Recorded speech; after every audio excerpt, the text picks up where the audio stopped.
वो आपके टोटल 12 प्रश्न है वो पूछे जाएंगे।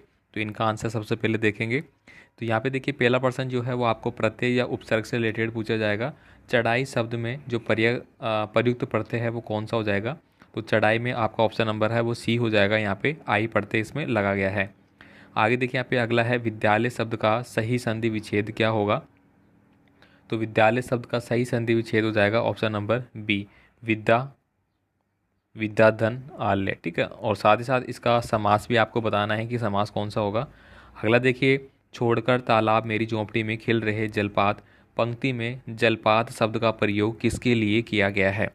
तो यहाँ पे थर्ड नंबर का जो क्वेश्चन है उसमें ऑप्शन नंबर ख वाला हो जाएगा आपका, बच्चे के लिए किया गया है।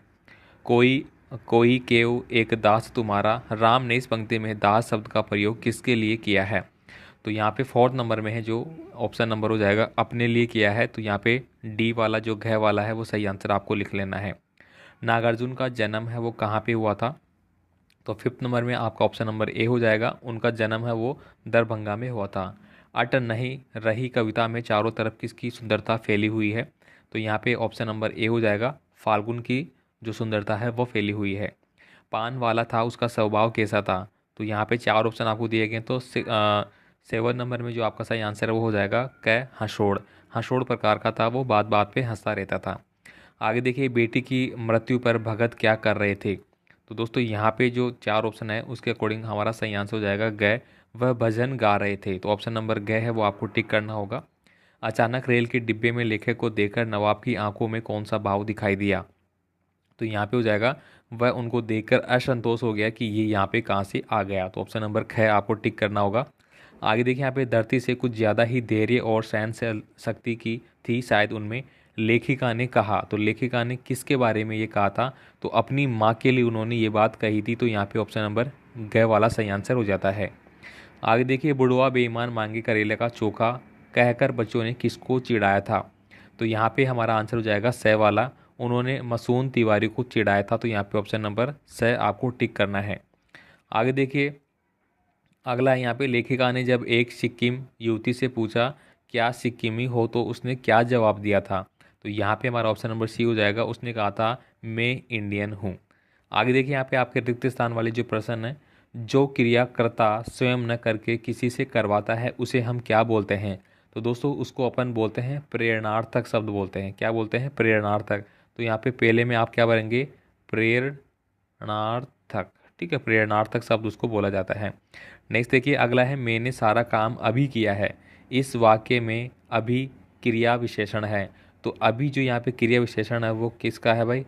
कालवाचक का है। क्या है भाई? कालवाचक। तो यहाँ पे आपको क्या लिखना होगा? कालवाचक लिखना है। आगे देखिए, ऐसे विशेषण शब्द जो एक अन्य विशेषण की विशेषता बताते हैं उनको क्या कहा जाता है? तो उनको बोलते हैं भाई पर विशेषण। क्या बोला जाता है उनको? पर विशेषण उनको बोला जाता है। आगे देखिए, सर्वनाम के भेद होते हैं। तो सर्वनाम के टोटल 6 भेद होते हैं। परीक्षा शब्द में कौन सा उपसर्ग का प्रयोग हुआ है? तो इसमें परि उपसर्ग का प्रयोग किया गया है। तो यहाँ पे आपको परि लिखना है। इसके बाद देखिए, यहाँ पे आपको एक अपठित गद्यांश दिया गया है जिसको पढ़कर आपको प्रश्नों के आंसर देने हैं। जीवन 3 तरह का होता है, पहला परोपकारी जीवन, दूसरा सामान्य जीवन और अपकारी जीवन। तो यहाँ पे कुल मिला के अपने जो जीवन है उसमें परोपकार और सामान्य जीवन और अपकारी जीवन के बारे में बात की गई है। तो ये यहाँ पे आप देख लेंगे। ठीक है, इसके बाद देखिए, यहाँ पे खंड जो ब रहेगा उसमें आपके पाठ्य पुस्तक के प्रश्न रहेंगे। तो यहाँ पे आप देखेंगे, सुनकर क्या तुम भला करोगे मेरी बोली आत्मकथा कवि जयशंकर प्रसाद ने ऐसा क्यों कहा? साथ ही बीच में आपसे रिक्वेस्ट करूंगा कि ये सारे जो पेपर थे पिछली परीक्षाओं में जितने भी पेपर में प्रश्न आए थे हिंदी के, वो सारी PDF फाइल ऐप पे अपलोड कर दी गई है। ठीक है, वहाँ से आप उसको कभी भी देख सकते हैं, उनको एक बार ज़रूर देख लेना ताकि आपको पूरा समझ में आ जाएगा कहाँ कहाँ से प्रश्न कितने उठ रहे हैं। ठीक है, और ऐप का लिंक डिस्क्रिप्शन बॉक्स में है या फिर आप प्ले स्टोर से एजुकेशन लाइन सर्च करेंगे तो वहाँ पे भी आपको मिल जाएगा, है ना। अब देखिए, यहाँ पे अगला है, घेर घेर घोर गगन कवि बादलों से ऐसा क्यों कह रहा है? ये प्रश्न भी आपका एग्जाम में आया हुआ है। नेताजी का चश्मा कहानी में निहित देशभक्ति के संदेश को अपने शब्दों में स्पष्ट करना है। कबीर पंथ मानव को किस प्रकार जीने की प्रेरणा देता है? बाल गोविंद भगत जो पाठ है उसके आधार पर बताना है। माता का अंचल पाठ में भोलानाथ द्वारा चूहे के बिल में अब पानी डालना बच्चों के किस मनोवृत्ति को प्रकट करता है? मैं क्यों लिखता हूँ, पाठ के आधार पर समझाइए कि लेखक को कौन सी बातें लिखने के लिए प्रेरित करती है।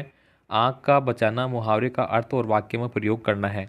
इसके बाद देखिए यहाँ पे खंड 6 जो रहेगा उसमें फिर से एक आपको गद्यांश दिया गया है जो कि आपकी पाठ्य पुस्तक से लिया जाएगा। इसके प्रश्नों के आंसर देने हैं, 2 आपको दिए जाएंगे, कोई सा एक आपको करना है। साथ ही साथ आपको पठित पद्यांश दिया जाएगा, वो भी आपके पाठ्य पुस्तक से रहेंगे, दोनों में से आपको कोई भी एक करना होगा। अब देखिए यहाँ पे फिर से आपके पाठ्य पुस्तक के प्रश्न आएंगे। गोपियों को उद्धव का संदेश पसंद क्यों नहीं आया। उत्साह कविता में निहित संदेश को स्पष्ट करना है। ये प्रश्न भी आपका पिछली परीक्षाओं में आ रखे हैं दोनों के दोनों।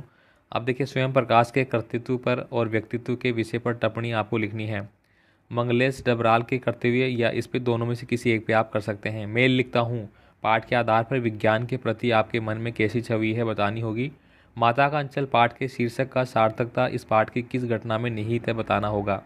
अब देखिए 18 नंबर का जो प्रश्न है उसमें आपको किसी एक विषय पर निबंध का निर्माण करना है, जैसे कि शिक्षा में खेलकूद का महत्व, किसी मैच के आंखों देखा वर्णन, प्लास्टिक की दुनिया, सांप्रदायिकता का विषय। ये सारे इससे रिलेटेड पॉइंट आपको दे दिए गए हैं, इनको इंक्लूड करना होगा। 19 नंबर का प्रश्न देखिए, यहाँ पे आपको एक पत्र लिखवाया जा रहा है। पत्र क्या है कि आप रामगढ़ विद्यार्थी विजय मानते हुए प्रधानाचार्य का ध्यान पुस्तकालय एवं वाचनालय की व्यवस्था की ओर आकर्षित कर रहे हैं, इसके लिए पत्र लिखना होगा। या फिर दूसरा है दूरदर्शन के महानिदेशक को पत्र लिखकर राष्ट्रीय एकता का सांप्रदायिक सद्भाव बढ़ाने वाले कार्यक्रम प्रसारित करने की प्रार्थना करें। अगला देखिए आप 21 नंबर का है जिसमें एक आपको विज्ञापन पूछा जाएगा। विज्ञापन के लिए भी अलग से मैंने एक छोटा सा PDF फाइल ऑलरेडी अपलोड कर रही है, वो देख लेना, उन्हीं में से आपका विज्ञापन आएगा। तो यहाँ पे देखिए जिलाधिकारी की ओर से स्वच्छता महाअभियान में सभी जिलावासियों को सम्मिलित होने के लिए ध्यानार्थ एक विज्ञापन देना है। या फिर परिवहन अधिकारी की ओर से यातायात नियमों का पालन करने वाले संबंधी एक सार्वजनिक विज्ञापन आपको देना है। तो यहाँ पे ये मॉडल पेपर नंबर जो 2 था वो सॉल्यूशन के साथ बता दिया गया है और पेपर आपको मिल जाएंगे। धन्यवाद।